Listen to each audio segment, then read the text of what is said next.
ಶ್ರೀ ಗಣೇಶ ಶಾರದಾ ಗುರುಭ್ಯೋ ನಮಃ.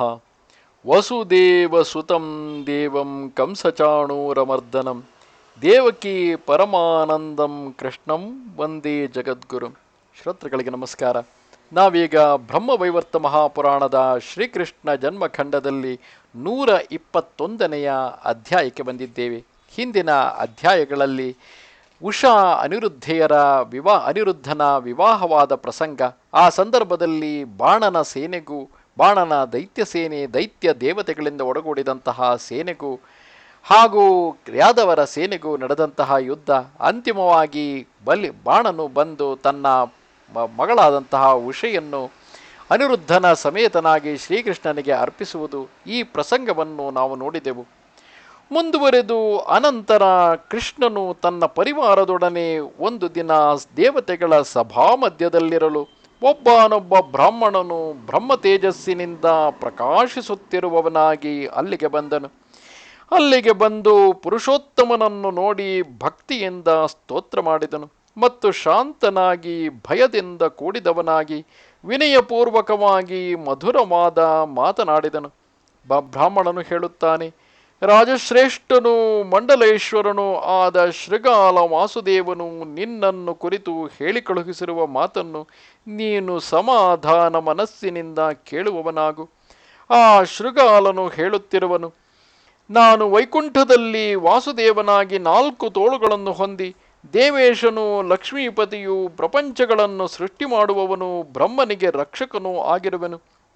ಭೂಮಿಯ ಭಾರವನ್ನು ಎಳುಹುವುದಕ್ಕೋಸ್ಕರ ಬ್ರಹ್ಮನಿಂದ ಪ್ರಾರ್ಥಿಸಲ್ಪಟ್ಟವರಾಗಿರುತ್ತೇನೆ. ಅದಕ್ಕಾಗಿಯೇ ನಾನು ಭರತಖಂಡಕ್ಕೆ ಬಂದಿರುವುದು.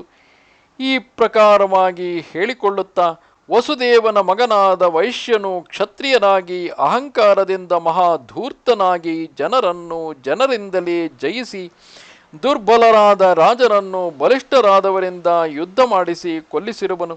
ಭೂಮಿಯಲ್ಲಿ ಅಲ್ಪ ಬಲವುಳ್ಳ ಭೀಮನಿಂದ ದುರ್ಯೋಧನನನ್ನು, ಜರಾಸಂಧನನ್ನು, ಇನ್ನೂ ದುರ್ಬಲರಾದ ಇತರ ರಾಜರನ್ನು ಕೊಲ್ಲಿಸಿದನು. ದ್ರೋಣನನ್ನು, ಭೀಷ್ಮನನ್ನು, ಕರ್ಣನನ್ನು, ಇನ್ನೂ ಭೂಮಿಯಲ್ಲಿರುವ ಬೇರೆ ಬೇರೆಯವರನ್ನು ಬಲವಂತನಾದ ಅರ್ಜುನನಿಂದ ಸುಲಭವಾಗಿ ಕೊಲ್ಲಿಸಿದನು. ಇನ್ನೂ ಬೇರೆಯ ದುರ್ಬಲರು ಪ್ರಸಿದ್ಧರು ಆದವರನ್ನೆಲ್ಲ ಪ್ರಸಿದ್ಧನೂ ಬಲಿಷ್ಠನೂ ಆದ ಅರ್ಜುನನಿಂದ ಕೊಲ್ಲಿಸಿದನು. ಶಿಶುಪಾಲನನ್ನು, ದಂತವಕ್ತ್ರನನ್ನು, ಚಿರರೋಗಿಯಾದ ಕಂಸನನ್ನು, ನನ್ನ ಮಗನಾದಂತಹ ನರಕನನ್ನು, ಬಲವಿಲ್ಲದ ಕೇಶಿಯನ್ನು, ಮುರನನ್ನು, ಬಾಲಕನು, ಕಪಟಿಯು, ಧರ್ಮದಿಂದ ದೂರನಾದವನು ಆದ ಆ ವಾಸುದೇವನು ಧರ್ಮಯುದ್ಧದಿಂದಲ್ಲದೆ ಕೇವಲ ಕಪಟ ಯುದ್ಧದಿಂದ ತಾನೇ ಕೊಂದನು. ಪೂತನಿಯನ್ನು, ಕುಬ್ಜೆಯನ್ನು ಕೊಂದು ಸ್ತ್ರೀ ಘಾತುಕನಾಗಿರುವನು. ಬಟ್ಟೆಗೋಸ್ಕರವಾಗಿ ಧಾರ್ಮಿಕನಾದ ಅಗಸನನ್ನು ಕೊಂದು ಅಧರ್ಮ ನಿರತನೂ ಮೋಸಗಾರನೂ ಆಗಿರುವನು. ದೈತ್ಯನಾದ ಹಿರಣ್ಯಕಶಿಪುವನ್ನು, ಮಹಾಬಲಿಷ್ಠನಾದ ಹಿರಣ್ಯಾಕ್ಷನನ್ನು, ಮಧುವನ್ನು, ಕೈಟಭನನ್ನು ಕೊಂದು ನಾನೇ ಈ ಸೃಷ್ಟಿಯನ್ನು ಪಾಲಿಸುತ್ತಿರುವೆನು. ನಾನೇ ಸಾಕ್ಷಾತ್ ಬ್ರಹ್ಮನು, ನಾನೇ ಸಾಕ್ಷಾತ್ ಶಿವನು, ನಾನೇ ಪ್ರಪಂಚಗಳನ್ನು ಕಾಪಾಡುವ ದುಷ್ಟರನ್ನು ನಿಗ್ರಹಿಸುವ ವಿಷ್ಣುವು. ಎಲ್ಲ ಮನುಗಳು ಮತ್ತು ಮುನಿಗಳು ಕೂಡ ನನ್ನ ಅಂಶದಿಂದಲೂ ಕಲೆಯಿಂದಲೂ ಆಗಿರುವರು. ನಾನು ನಿರ್ಗುಣನು, ಪ್ರಕೃತಿಗಿಂತಲೂ ಶ್ರೇಷ್ಠನೂ ಆದ ಸಾಕ್ಷಾತ್ ನಾರಾಯಣನಾಗಿರುವೆನು ಎಂಬ ಈ ಅಂಶಗಳನ್ನು ಲಜ್ಜೆಯಿಂದಲೂ ದಯೆಯಿಂದಲೂ ಮಿತ್ರಭಾವನೆಯಿಂದಲೂ ಕ್ಷಮಿಸುವುದಾಯಿತು. ಹಿಂದೆ ನಡೆದುದೆಲ್ಲವೂ ಆಗಿ ಹೋಯಿತು. ಈಗ ನನ್ನೊಡನೆ ಯುದ್ಧವನ್ನು ಮಾಡುವವನಾಗು. ದೂತರ ಮೂಲಕವಾಗಿ ನೀನು ಬಹಳ ಅಹಂಕಾರಿ ಎಂದು ಕೇಳುತ್ತಿರುವೆನು. ಅಂಥ ಮೇಲೇರಿದವನನ್ನು ನಿಗ್ರಹ ಮಾಡಬೇಕಾದುದು ಉಚಿತವು ಮತ್ತು ಅದು ರಾಜನ ಮುಖ್ಯ ಧರ್ಮವು. ಈಗ ನಾನು ಭೂಮಿಯನ್ನು ಆಳುತ್ತಿರುವೆನು. ನಾನು ಶಂಖ, ಚಕ್ರ, ಗದಾ, ಪದ್ಮಗಳನ್ನು ಧರಿಸಿ 4 ತೋಳುಳ್ಳವನಾಗಿ ನನ್ನ ಪರಿವಾರದೊಡನೆ ದ್ವಾರಕಾಪಟ್ಟಣಕ್ಕೆ ಯುದ್ಧಕ್ಕೋಸ್ಕರವಾಗಿ ಬರುತ್ತೇನೆ. ನಿನಗೆ ಇಷ್ಟವಿದ್ದರೆ ಯುದ್ಧವನ್ನು ಮಾಡು, ಇಲ್ಲದಿದ್ದರೆ ನನಗೆ ಶರಣಾಗತನಾಗು. ನೀನು ನನಗೆ ಶರಣಾಗತನಾಗದಿದ್ದರೆ ನಿಮಿಷ ಮಾತ್ರದಲ್ಲಿಯೇ ದ್ವಾರಕಾಪಟ್ಟಣವನ್ನು ಸುಟ್ಟು ಬೂದಿ ಮಾಡುತ್ತೇನೆ. ಸೈನ್ಯದಿಂದಲೂ, ಮಕ್ಕಳಿಂದಲೂ, ಪರಿವಾರದಿಂದಲೂ, ಬಂಧುಗಳಿಂದಲೂ ಕೂಡಿದ ನಿನ್ನನ್ನು ನಾನು ಕ್ಷಣ ಮಾತ್ರದಲ್ಲಿ ಯಾವ ಸಹಾಯವೂ ಇಲ್ಲದೆ ಸುಲಭವಾಗಿ ಸುಡಲು ಸಮರ್ಥನಾಗಿರುವೆನು. ತಪಸ್ವಿಯು, ವೃದ್ಧನು ಆದ ಶಂಕರನನ್ನು ಯುದ್ಧದಲ್ಲಿ ಗೆದ್ದು ಬ್ರಾಹ್ಮಣ ಶಾಪದಿಂದ ಭಗಗಳಿಂದ ಕೂಡಿದ ರೋಗಿಯಾದ ಇಂದ್ರನನ್ನು ಸೋಲಿಸಿ ಮತ್ತನಾಗಿ ನಾನೇ ವೀರನೆಂದು ತಿಳಿದುಕೊಂಡಿರುವೆ. ಹೆಂಗಸಿಗೆ ಸೋತವನಾಗಿ ಪಾರಿಜಾತಕ್ಕಾಗಿ ವ್ಯರ್ಥವಾಗಿ ಯುದ್ಧವನ್ನು ಮಾಡಿದೆ. ಸ್ತ್ರೀಲಂಪಟನು, ಯೋನಿಯಲ್ಲಿ ಆಸೆಯುಳ್ಳವನು, ಗೋಕುಲದಲ್ಲಿ ರಾಧೆಯ ಅಧೀನನೂ ಆಗಿರುವೆ. ಈಗಲೂ ಸತ್ಯಭಾಮೆಯೇ ಮುಂತಾದವರಿಗೆ ಸೇವಕನಂತೆ ಆಗಿರುವೆ. ಎಲೈ ನಾರದ ಮುನಿಯೇ, ಈ ಪ್ರಕಾರವಾಗಿ ಆ ಬ್ರಾಹ್ಮಣನು ಹೇಳಿ ಸುಮ್ಮನಾದನು. ಪರಿವಾರ ಸಮೇತನಾದ ಶ್ರೀಕೃಷ್ಣನು ಇವನಾಡಿದ ಮಾತುಗಳನ್ನು ಕೇಳಿ ಗಟ್ಟಿಯಾಗಿ ನಕ್ಕನು. ಬ್ರಾಹ್ಮಣನನ್ನು ಮೃಷ್ಟಾನ್ನಗಳಿಂದ ಭೋಜನ ಮಾಡಿಸಿ ಸತ್ಕರಿಸಿ ಆ ಕಠಿಣವಾದ ಮಾತುಗಳನ್ನು ಕೇಳುವುದರಿಂದ ಉಂಟಾದ ಮನೋವ್ಯಥೆಯಿಂದ ಕೂಡಿದವನಾಗಿ ಆ ರಾತ್ರಿಯನ್ನು ದುಃಖದಿಂದ ಕಳೆದನು. ಬೆಳಗಾದ ಮೇಲೆ ಪರಿವಾರ ಸಮೇತನಾಗಿ ರಥವನ್ನು ಹತ್ತಿಕೊಂಡು ವಿಲಾಸದಿಂದಲೇ ಶೃಗಾಲ ರಾಜನಿದ್ದಲ್ಲಿಗೆ ಜಾಗ್ರತೆಯಾಗಿ ಹೋದನು. ಶೃಗಾಲ ರಾಜನು ಕೃಷ್ಣನು ಬಂದಿರುವ ಸಮಾಚಾರವನ್ನು ಕೇಳಿ ಕೃತ್ರಿಮವಾದ 4 ತೋಳುಗಳನ್ನು ಧರಿಸಿದವನಾಗಿ ಪರಿವಾರದಿಂದ ಸಹಿತನಾಗಿ ಯುದ್ಧ ಮಾಡಲೋಸ್ಕರ ಹರಿಯಿದ್ದ ಸ್ಥಳಕ್ಕೆ ಬಂದನು. ಕೃಷ್ಣನು ಸ್ನೇಹಭಾವದಿಂದ ಲೌಕಿಕವಾದ ಸಂಭಾಷಣೆಯನ್ನು ಮಾಡಿದನು ಮತ್ತು ಮಂದಹಾಸದಿಂದ ಕೂಡಿ ಸ್ನೇಹದಿಂದ ನೋಡುತ್ತಾ ಆಲಂಗಿಸಿಕೊಂಡು ಮಧುರನಾಗಿ ಮಾತನಾಡಿದನು. ಶೃಗಾಲ ರಾಜನು ಕೃಷ್ಣನನ್ನು ಊಟಕ್ಕೆ ಆಹ್ವಾನ ಮಾಡಿದನು. ಕೃಷ್ಣನು ಅದನ್ನು ಒಪ್ಪಿಕೊಳ್ಳಲಿಲ್ಲ. ರಾಜನು ಕೃಷ್ಣನನ್ನು ನೋಡಿದ ಮಾತ್ರದಿಂದಲೇ ಭಯಗೊಂಡವನಾಗಿ ಅಹಂಕಾರವನ್ನು ಬಿಟ್ಟು ಈ ಪ್ರಕಾರವಾಗಿ ಹೇಳಿದನು. ಶೃಗಾಲನು ಹೇಳುತ್ತಾನೆ, ನಿನ್ನ ಚಕ್ರದಿಂದ ಜಾಗೃತೆಯಾಗಿ ನನ್ನ ತಲೆಯನ್ನು ಕಡಿದು ದ್ವಾರಕೆಗೆ ಹೋಗುವವನಾಗು. ಅನಿತ್ಯವೂ ನಶ್ವರವೂ ಆದ ಈ ಪಾಪದಿಂದ ಕೂಡಿದ ದೇಹವು ನಾಶವಾಗಲಿ. ನಾನು ಸುಭದ್ರನೆಂಬುವವನು, ಜಯ ವಿಜಯರಂತೆ ನಿನ್ನ ಬಾಗಿಲು ಕಾಯುವವನು. ಸರ್ವಜ್ಞನಾದ ಪ್ರಭುವೇ, ನೀನು ಸಕಲವನ್ನು ತಿಳಿದವನಾಗಿರುತ್ತೀಯೇ. ಸಾವಕಾಶ ಮಾಡಬೇಡ. ನಾನು ಲಕ್ಷ್ಮಿಯ ಶಾಪದಿಂದ ಭ್ರಷ್ಟನಾಗಿರುವೆನು. ಈ ಶಾಪದ ಕಾಲವು ಸಂಪೂರ್ಣವಾಗಿ ಕಳೆಯಿತು. 100 ವರ್ಷಗಳ ಅವಧಿಯುಳ್ಳ ಶಾಪದ ಕೊನೆಯಲ್ಲಿ ನಿನ್ನ ಮಂದಿರಕ್ಕೆ ಹೋಗುವೆನು. ಆಗ ಶ್ರೀಕೃಷ್ಣನು ಹೇಳುತ್ತಾನೆ, ಎಲೈ ಮಿತ್ರನೇ, ಮೊದಲು ನೀನು ನನ್ನನ್ನು ಹೊಡೆ, ಅನಂತರ ನಾನು ಯುದ್ಧವನ್ನು ಮಾಡುತ್ತೇನೆ. ಮಗುವೆ, ನಾನು ಎಲ್ಲವನ್ನೂ ತಿಳಿದಿರುವೆನು. ನೀನು ಮೊದಲಿನಂತೆ ಸುಖವಾಗಿ ವೈಕುಂಠಕ್ಕೆ ಹೋಗು. ಆಗ ಶೃಗಾಲನು 10 ಬಾಣಗಳನ್ನು ಮಾಧವನ ಮೇಲೆಸೆದನು. ಕಾಲರೂಪಿಗಳಾದ ಆ ಬಾಣಗಳು ಕೃಷ್ಣನಿಗೆ ನಮಸ್ಕಾರ ಮಾಡಿ ವೇಗವಾಗಿ ಆಕಾಶವನ್ನು ಕುರಿತು ಹೋದವು. ಆ ರಾಜನು ಪ್ರಳಯ ಕಾಲದ ಅಗ್ನಿಜ್ವಾಲೆಗೆ ಸಮನಾದ ಗದೆಯನ್ನೆಸೆದನು. ಆ ಗದೆಯು ಕೃಷ್ಣನ ಶರೀರವನ್ನು ತಗುಲಿದ ಮಾತ್ರದಿಂದಲೇ ಕ್ಷಣಕಾಲದಲ್ಲಿ ಮುರಿದು ಹೋಯಿತು. ರಾಜನು ಮೃತ್ಯುಸ್ವರೂಪವೂ ಭಯಂಕರವೂ ಆದ ಖಡ್ಗವನ್ನೆಸೆದನು. ಅದೂ ಕೂಡ ಶ್ರೀಕೃಷ್ಣನ ಶರೀರವನ್ನು ಮುಟ್ಟಿದೊಡನೆಗೆ ನಿಮಿಷ ಮಾತ್ರದಲ್ಲಿ ಮುರಿದು ಹೋಯಿತು. ದಯಾನಿಧಿಯಾದ ಹರಿಯು ಅಸ್ತ್ರಹೀನನಾದ ಶೃಗಾಲ ರಾಜನನ್ನು ಕಂಡು, ಮಿತ್ರ, ಮನೆಗೆ ಹೋಗಿ ಅತಿ ತೀಕ್ಷ್ಣವಾದ ಅಸ್ತ್ರಗಳನ್ನು ತೆಗೆದುಕೊಂಡು ಬಾ ಎಂದು ಹೇಳಿದನು. ಆಗ ಶೃಗಾಲನು ಹೇಳುತ್ತಾನೆ, ಆತ್ಮನು ಆಕಾಶವೂ ಅಸ್ತ್ರಗಳಿಂದ ಭೇದಿಸತಕ್ಕವುಗಳಲ್ಲ. ಆತ್ಮಸ್ವರೂಪಿಯಾದ ನಿನ್ನೊಡನೆ ಯುದ್ಧವೆಂತಹುದು.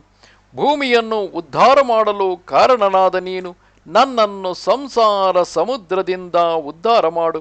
ಎಲೈ ಒಡೆಯನೇ, ವಿಷಮವಾದ ಈ ಸಂಸಾರ ಸಮುದ್ರವನ್ನು, ವಿಷಕ್ಕಿಂತಲೂ ಹೆಚ್ಚಾದ ವಿಷಯಾಭಿಲಾಷೆಯನ್ನು, ನನ್ನ ಪೂರ್ವಕರ್ಮದಿಂದ ಉಂಟಾದ ಮೋಹವೆಂಬ ಬಲೆಯನ್ನು, ಮಾಯೆಯೆಂಬ ಬೇಡಿಯನ್ನು ನಾಶ ಮಾಡು.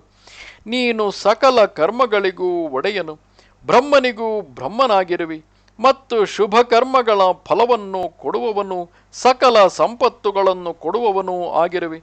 ಪೂರ್ವಜನ್ಮದ ಕರ್ಮ ಫಲಗಳನ್ನು ಕೊಡುವವನು, ನಾಶ ಮಾಡುವವನು ನೀನೇ. ಪ್ರಕೃತವೂ ಪಂಚಭೂತಾತ್ಮಕವೂ ನಶ್ವರವೂ ಆದ ಈ ದೇಹವನ್ನು ಬಿಟ್ಟು ನಿನ್ನ ಮನೆಯಾದ ವೈಕುಂಠದ ಬಾಗಿಲಿಗೆ, 7ನೆಯ ಬಾಗಿಲಿಗೆ ಹೋಗುತ್ತೇನೆ. ಕೃಪಾನಿಧಿಯಾದ ಕೃಷ್ಣನು ಮಿತ್ರನ ಸ್ತೋತ್ರವನ್ನು, ಅಮೃತದಂತಿರುವ ಮಾತನ್ನು ಕೇಳಿ ದಯೆಯಿಂದ ಕೂಡಿದವನಾಗಿ ಯುದ್ಧರಂಗದಲ್ಲಿ ನಿಂತು ಅತ್ತನು. ಆ ಕ್ಷಣದಲ್ಲಿಯೇ ಯುದ್ಧರಂಗದಲ್ಲಿ ಕೃಷ್ಣನ ಕಣ್ಣೀರಿನ ಹನಿಯಿಂದ ಉತ್ತಮವಾದ ಬಿಂದು ಸರಸ್ಸೆಂಬ ಶ್ರೇಷ್ಠವಾದ ತೀರ್ಥವೂ ಹುಟ್ಟಿತು. ಆ ಬಿಂದು ಸರೋವರದ ನೀರನ್ನು ಸ್ಪರ್ಶ ಮಾಡಿದ ಮಾತ್ರದಿಂದಲೇ ಮಾನವನು ಜೀವನ್ಮುಕ್ತನಾಗುತ್ತಾನೆ. 7 ಜನ್ಮಗಳಲ್ಲಿ ಮಾಡಿದ ಪಾಪದಿಂದ ಸಂಶಯವಿಲ್ಲದೆ ಬಿಡುಗಡೆಯನ್ನು ಹೊಂದುತ್ತಾನೆ. ಆಗ ಭಗವಂತನು ಹೇಳುತ್ತಾನೆ, ಎಲೈ ಮಿತ್ರನೇ, ನಿನಗೆ ಈ ರೀತಿಯಾದ ಬುದ್ಧಿಯೂ ಶುದ್ಧವಾದ ಮನಸ್ಸು ಹೇಗೆ ಉಂಟಾಯಿತು? ದೂತನ ಮೂಲಕ ಅತಿ ನಿಷ್ಠುರವೂ ಕಠಿಣವೂ ಆದ ಮಾತನ್ನೇಕೆ ಹೇಳಿದೆ? ಆಗ ಶೃಗಾಲನು ಹೇಳುತ್ತಾನೆ, ನಾನು ಆ ಪ್ರಕಾರವಾಗಿ ಹೇಳಿದ ಕಾರಣ ನೀನು ಕೋಪಗೊಂಡವನಾಗಿ ಇಲ್ಲಿಗೆ ಬರುವವನಾದೆ. ಒಡೆಯನೇ, ಇಲ್ಲದಿದ್ದರೆ ನಿನ್ನ ದರ್ಶನವು ಕನಸಿನಲ್ಲಿಯೂ ದೊರೆಯಲಾಗದು. ಹೀಗೆ ಹೇಳುತ್ತಿರುವಾಗಲೇ ಯೋಗದಿಂದ ಪ್ರಾಕೃತ ದೇಹವನ್ನು ಬಿಟ್ಟು ಶ್ರೀಕೃಷ್ಣನನ್ನು ನೋಡಿ ಆನಂದದಿಂದ ವಿಮಾನದಲ್ಲಿ ಕುಳಿತು ಆತನು ವೈಕುಂಠವನ್ನು ಕುರಿತು ಹೊರಟನು. 7 ತಾಳೆಯ ಮರದಷ್ಟು ಎತ್ತರವಾದ ಪ್ರಕಾಶಮಾನವಾದ ತೇಜಸ್ಸು ಅಲ್ಲಿಂದ ಹೊರಹೊರಟು ಲಕ್ಷ್ಮೀದೇವಿಯಿಂದ ಕಮಲದ ಹೂವುಗಳಿಂದ ಪೂಜಿಸಲ್ಪಟ್ಟ ಪರಮಾತ್ಮನ ಪಾದಕಮಲಗಳಿಗೆ ನಮಸ್ಕರಿಸಿ ಹೊರಟು ಹೋಯಿತು. ಶ್ರೀಕೃಷ್ಣನು ಆ ಅದ್ಭುತವನ್ನು ನೋಡಿ ಆಶ್ಚರ್ಯಗೊಂಡವನಾಗಿ ತನ್ನ ಪರಿವಾರದೊಡನೆ ಜಾಗ್ರತೆಯಾಗಿ ದ್ವಾರಕಾಪಟ್ಟಣದ ಕಡೆಗೆ ಹೊರಟನು. ದ್ವಾರಕಾಪಟ್ಟಣಕ್ಕೆ ಹೋದ ಕೃಷ್ಣನು ತಾಯಿಗೂ ತಂದೆಗೂ ನಮಸ್ಕಾರವನ್ನು ಮಾಡಿದವನಾಗಿ ಹೂವಿನಿಂದಲೂ ಗಂಧದಿಂದಲೂ ಸುವಾಸಿತವಾದ ರುಕ್ಮಿಣಿಯ ಮನೆಗೆ ಹೋದನು. ಇಲ್ಲಿಗೆ ಶ್ರೀ ಬ್ರಹ್ಮವೈವರ್ತ ಮಹಾಪುರಾಣದ ಶ್ರೀಕೃಷ್ಣ ಜನ್ಮಖಂಡದ ಉತ್ತರಾರ್ಧದ ನಾರಾಯಣ ನಾರದ ಸಂವಾದದಲ್ಲಿ ಶೃಗಾಲ ವಾಸುದೇವ ಮೋಕ್ಷಣವೆಂಬ 171ನೆಯ ಅಧ್ಯಾಯವು ಸಮಾಪ್ತವಾದುದು. ಈ ರೀತಿಯಾಗಿ ಶೃಗಾಲ ವಾಸುದೇವನೆಂಬುವನು ಕೃತ್ರಿಮವಾಗಿ ತಾನೇ ಕೃಷ್ಣನೆಂದು, ವಾಸ್ತವದಲ್ಲಿ ದ್ವಾರಕೆಯಲ್ಲಿರುವ ಕೃಷ್ಣನು ಕೃತಕ ಕೃಷ್ಣನೆಂದು ತನ್ನ ದೂತರ ಮೂಲಕ ಹೇಳಿ ಕಳುಹಿಸುತ್ತಾನೆ. ಹಾಗೂ ದ್ವಾರಕೆಗೆ ಮುತ್ತಿಗೆ ಹಾಕಿ ತಾನು ಕೃಷ್ಣನನ್ನು ನಾಶ ಮಾಡಲು ಬಂದಿರುವುದಾಗಿ ತಿಳಿಸಿರುತ್ತಾನೆ. ಆದರೆ ವಾಸ್ತವದಲ್ಲಿ ವಾಸುದೇವನು ದ್ವಾರಕೆಯಿಂದ ಹೊರಬಂದು ಆ ಶೃಗಾಲನನ್ನು ಎದುರಿಸಿದಾಗ ಶೃಗಾಲನು ತಾನು ಕೃಷ್ಣನ ಪಾದಸೇವಕನೆಂದು ತನ್ನನ್ನು ಸಂಹರಿಸಬೇಕೆಂದು ಕೋರಿಕೊಳ್ಳುತ್ತಾನೆ. ಅದನ್ನು ಕಂಡು ಕೃಷ್ಣನು ದುಃಖದಿಂದ ಅತ್ತಾಗ ಆತನು, ನಾನು ಆ ರೀತಿಯೆಲ್ಲ ಮಾತನಾಡದೆ ಹೋಗಿದ್ದರೆ ನಿನ್ನ ದರ್ಶನವೇ ಸಾಧ್ಯವಾಗುತ್ತಿರಲಿಲ್ಲ. ಹೇಗಾದರೂ ಮಾಡಿ ನಿನಗೆ ಕೋಪವನ್ನುಂಟು ಮಾಡಿ ತನ್ಮೂಲಕ ನಿನ್ನಿಂದಲೇ ಸಂಹರಿಸಲ್ಪಟ್ಟು ಪುನಃ ವೈಕುಂಠವನ್ನು ಸೇರಬೇಕು. ಹಿಂದೆ ಲಕ್ಷ್ಮೀದೇವಿಯ ಶಾಪದಿಂದಾಗಿ ನಾನು ಸುಭದ್ರನೆಂಬ ದ್ವಾರಪಾಲಕನಾಗಿದ್ದವನು ಈ ರೀತಿ ಮನುಷ್ಯ ಜನ್ಮವನ್ನು ಹೊಂದಬೇಕಾದಂತಹ ಸ್ಥಿತಿ ಬಂತು. ಆದ್ದರಿಂದ ನಿನ್ನನ್ನು ನೋಡಿದ ಕೃಪೆಯಿಂದಲೇ ನಾನೀಗ ಮುಕ್ತನಾಗಿ ಪುನಃ ವೈಕುಂಠಕ್ಕೆ ಹೋಗುತ್ತೇನೆಂದು ಹೇಳುತ್ತಾ ತನ್ನ ಶರೀರವನ್ನು ಬಿಟ್ಟು ತಾನು ವೈಕುಂಠಕ್ಕೆ ಹೊರಟು ಹೋಗುತ್ತಾನೆ. ನಮಸ್ತೆ ಶಾರದಾ ದೇವಿ ಕಾಶ್ಮೀರಪುರವಾಸಿನಿ ತ್ವಾಮಹಂ ಪ್ರಾರ್ಥಯೇ ನಿತ್ಯಂ ವಿದ್ಯಾದಾನಂಚ ದೇಹಿಮೆ. ನಮಸ್ಕಾರ.